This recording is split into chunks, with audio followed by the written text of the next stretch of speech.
Malwa is a small village in the Sultanpur district of Uttar Pradesh.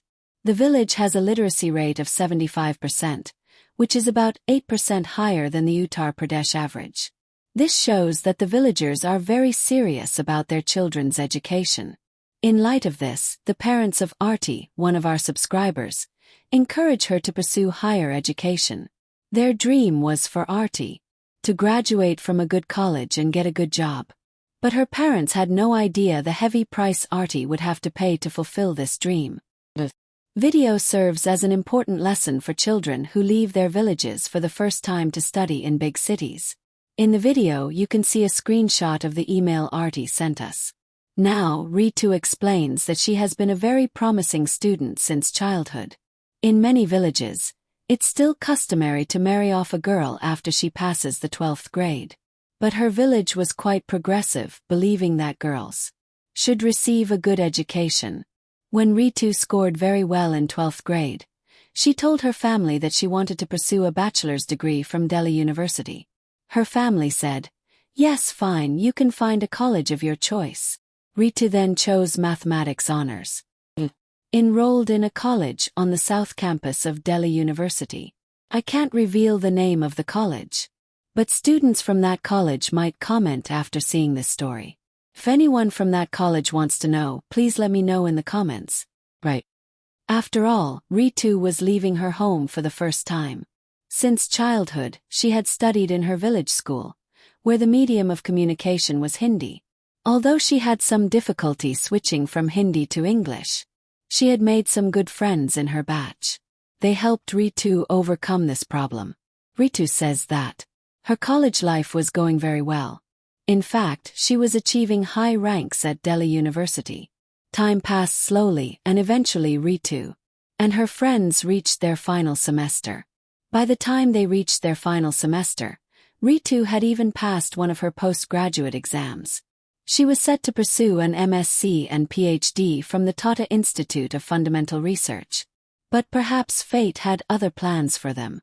When Ritu and her friends reached their final semester at Delhi University, they decided that after some time they would all go their separate ways. Some of their friends were getting married. So, why not stay in the same area for the last semester? There were 7 people in their group, 4 boys and 3 girls. They decided to live in Dalak Kwan, renting adjacent rooms or whatever space they could find. They would go to college together, hang out and finish their semester. Now listen to what happens next.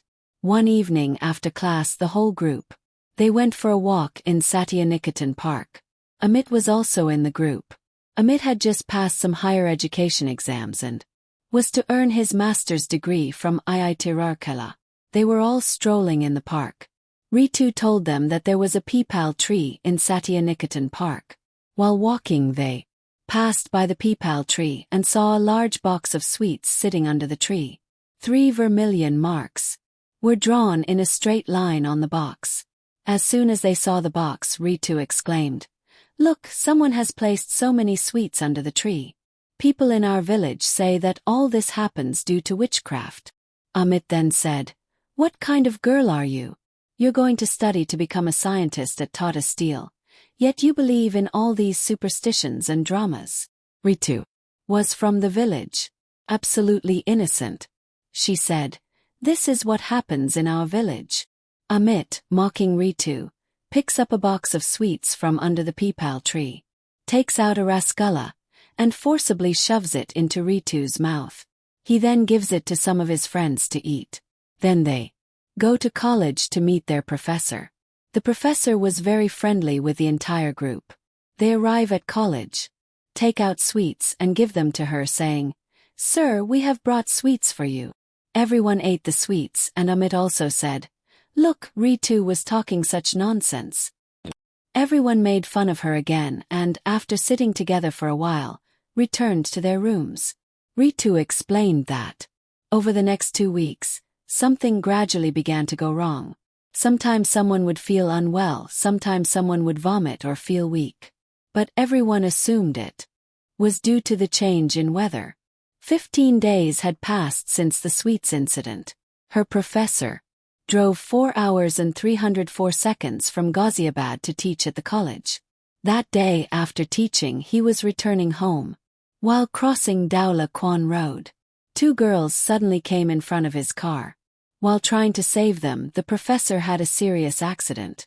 He damaged both his legs and suffered a serious head injury. As soon as his friends found out, they went to visit his professor in the hospital. The professor then explained that he was on the road when suddenly 2 girls came in front of him. I was very careful and alert while driving, but those 2 girls came out of nowhere, and while trying to save them, I had an accident. The professor suffered a serious head injury. After spending about 3 to 4 months in the hospital, he died. But the game had just begun. Ritu had no idea what she would have to face. Just look at Daula Kwan, where Ritu's room was located. He explained that it was the main road. On the other side was the cremation ground. And across the main road was his room and Satya Niketan market. After college, she would often hang out with her friends until evening, then return home. By the time she got home it would be 7:30. What happened was that in the evenings, whenever she needed to buy something, she would go to the fortune store in Satya Niketan market, would buy groceries there and then return home. She says that often, as she was returning home from shopping, she would see 2 girls a short distance away from her house. They were completely normal. There was nothing strange or unusual about them. They were perfectly normal girls, but their faces were expressionless. They would just stand a short distance away watching me come, and their gaze would not leave me until I went inside my house. When this happened for the first few days, I thought maybe some new girls had moved in nearby. But these things started happening every day whenever I passed that street. And as time went on, Ritu became increasingly irritable. A wave of sadness and negativity swept over Ritu. She remembers that one night, she was feeling sleepy and strange thoughts were coming to her mind. She called a friend. "I feel like this. Come and sleep with me today." It was around 10:15 at night. It had been about half an hour since she had called her friend. Then there was a knock on her door. Her friend was standing outside. She went to open the main door of her house, but found no one there. Ritu felt a little scared, but she still mustered up her courage and tried to go to her room, when she realized someone was standing right behind her and placing a hand on her shoulder. Feeling the touch, Ritu screamed and ran out of the house. She called her friend again. "Come quickly, friend. I'm so scared here." About 10 minutes later, her friend arrived at Ritu's house, and they both slept in the same room that night. The important thing to understand here is that Ritu is from the village. She has seen things like this before. That is, she has witnessed all the witchcraft and exorcism rituals that take place in the village. Therefore, she was mentally stronger this time. She sensed something was wrong, but she didn't want to overreact. The next day she went back to college. But she couldn't concentrate at all in class. She started spending most of her time outside. As time passed, Ritu's mental condition worsened. It had been about 5 days since that night's incident. One day Ritu entered the classroom again.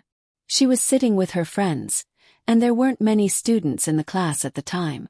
Now there was a boy named Ankur in their group. He was sitting alone on a bench. He was in the corner. He had also gone to the park with them the day they ate sweets.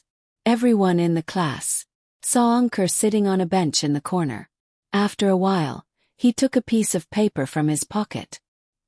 He tore it and held it between his fingers. Afterward, he began looking at his palms. He said, "This is his, this is yours, this is his, this is yours." And with that he ran out of the classroom. Everyone was shocked to see Ankur's condition. "What is he doing?" The boys in the class ran after Ankur. Then they found Ankur standing outside the washroom with his head facing the wall. They called out, "What is Ankur doing?" They called out 2 or 3 times, and Ankur turned to them. He put 2 pieces of paper between his fingers into his mouth and swallowed them, chewing them. After swallowing, he said, "I'll chew this and eat it." This time it wasn't Ankur's voice. It sounded like 2 or 3 girls, all speaking at once. This shocked everyone. The boys rushed to Ankur and, while running, fell unconscious on the ground. They then admitted Ankur to the hospital. Even after 3 or 4 days in the hospital, his condition did not improve. Then, they contacted someone and got him admitted to AIMS. After a thorough examination, the doctors found that Ankur's nerves were severed in several places. A renowned surgeon at AIMS operated on Ankur for 24 to 25 hours. But Ankur couldn't survive. Ankur has now passed away. They were just finishing college. Ritu explains. After this, I was supposed to enroll in TIRF college for higher education. But my health deteriorated so much. My mental state deteriorated. So much that I lost consciousness. I kept calling my family and telling them that this year's admission had been postponed. It would happen in 6 months, a year. I tried to convince them by saying this. And I don't know what was happening to me, but I didn't want to go home. My health was deteriorating, but I didn't tell my family. Something was stopping me. Now look, very few people in the village know the entire college process. Now, at the government college, these people thought something must have happened to me too. Therefore, our daughter will take admission next year. Meanwhile, there is another character. Amy. Jayanti is a girl in their group who got married while still in college. Ritu explains that Jayanti became pregnant soon after college, and her child was born normally. But then one day, Jayanti called her to tell her that her son had died. The night Jayanti gave birth, she had a vision of the same 2 girls standing next to her. They were telling Jayanti, "We have to eat this child. We will take it with us. We will eat it."